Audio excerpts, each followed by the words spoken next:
Saya dari kelompok KKN Desa Maja 179 dan 180 akan menjelaskan tentang penggunaan dan penyimpanan obat yang baik dan benar. Apa sih itu obat? Obat sendiri adalah zat apapun yang menyebabkan perubahan fisiologi pada fisiologi organisme dan saat dikonsumsi. Obat dalam pemahaman masyarakat umum adalah zat kimia yang digunakan untuk mengobati, menyembuhkan, mencegah, atau mendiagnosis suatu penyakit, atau meningkatkan kesejahteraan. Obat memiliki berbagai bentuk kesediaan sesuai dengan tujuan penggunaan dan organ tubuh tempat obat digunakan. Kemudian,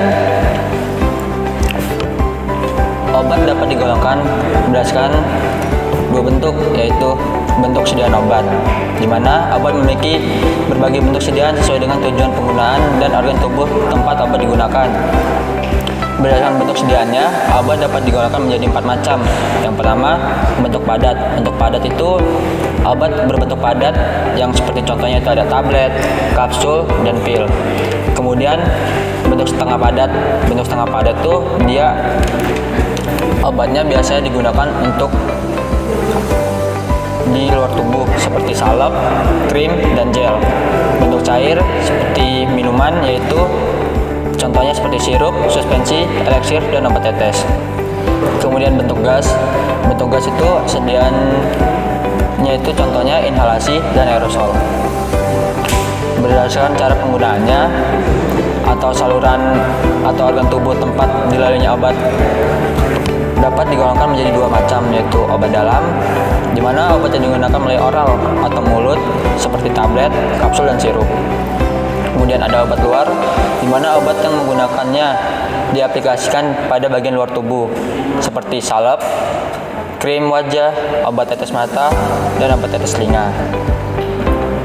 Selanjutnya, cara pemakaian obat. Ketika kita mendapat obat, hendaklah kita membaca dengan cermat dan memperhatikan informasi pada kemasan obat sebelum digunakan. Yang harus diperhatikan yaitu pertama, nama obatnya, komposisi obatnya, indikasi, aturan pakai obat, waktu minum obat, efek samping obat, dan serta kontraindikasi obat.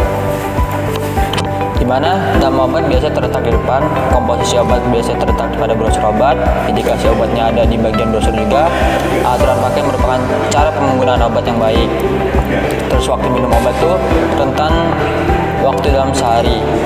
Kemudian efek samping obat itu efek yang biasa ditimbulkan setelah Anda mengonsumsi obat tersebut. Dan kontraindikasi obat itu maksudnya ada beberapa resiko pada pasien yang mengalami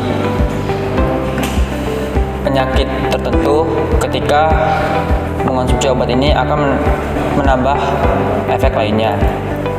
Kemudian ada beberapa hal-hal yang perlu diperhatikan sebelum menggunakan obat. Yang pertama, bacalah aturan pakai sebelum menggunakan obat. Gunakan obat sesuai dengan aturan pakai dari dosis, seperti dosisnya 1 sendok teh dengan rentang waktu misalnya sehari 3 kali, di mana 3 kalinya dibagi 24 bagi 3 jadinya 8 jam selama sekali minum, sama lama penggunaan obat. Kemudian jika sakit berlanjut segera hubungi dokter. Keempat, hentikan penggunaan obat apabila timbul efek yang tidak diinginkan. Kelima, tidak menggunakan obat orang lain meski gejala sakitnya sama. Keenam, tanyakan pada apoteker untuk mendapatkan informasi penggunaan obat lebih lengkap. Kemudian, cara penyimpanan obatnya itu di rumah tangga sendiri, obat harus disimpan dengan cara yang benar sesuai petunjuk penyimpanan pada kemasan obat. Hal ini dilakukan untuk menghindari terjadinya kerusakan obat selama penyimpanan, agar obat masih dapat memberikan efek sesuai dengan tujuan pengobatannya. Cara penyimpanan obat secara umum yaitu jangan melepaskan etiket pada wadah obat, karena yang pertama di etiket itu adalah cara penggunaan obat karena tercantumnya nama dan informasi penting lainnya. Yang kedua, perhatikan dan ikuti aturan penyimpanan pada kemasan atau tanyakan pada apoteker di apotek. Letakkan obat ketika menyimpan, jauhkan dari jangkauan anak-anak. Simpan obat dalam kemasan asli dan wadah tertutup rapat. Jangan menyimpan obat di dalam mobil dalam jangka lama karena suhu tidak stabil dalam mobil dapat merusak obat. Berdasarkan suhunya terdapat dua, yaitu suhu ruangan di mana suhunya itu antara 25 derajat Celcius hingga 30 derajat Celcius. Yang kedua, di suhu sejuk, yaitu suhunya rentan 2 sampai 8 derajat Celcius di lemari dingin, bukan di freezernya. Kemudian keenam, perhatikan tanda-tanda kerusakan obat dalam penyimpanan. Misalnya terjadinya perubahan warna, bau, dan penggumpalan pada obat. Obat yang telah rusak harus dibuang walaupun belum masa kadaluarsa. Kemudian ada juga cara penyimpanan obat secara khusus, di mana tablet dan kapsul tidak disimpan di tempat yang panas atau lembab. Obat dengan sediaan cair atau sirup tidak disimpan dalam lemari pendingin.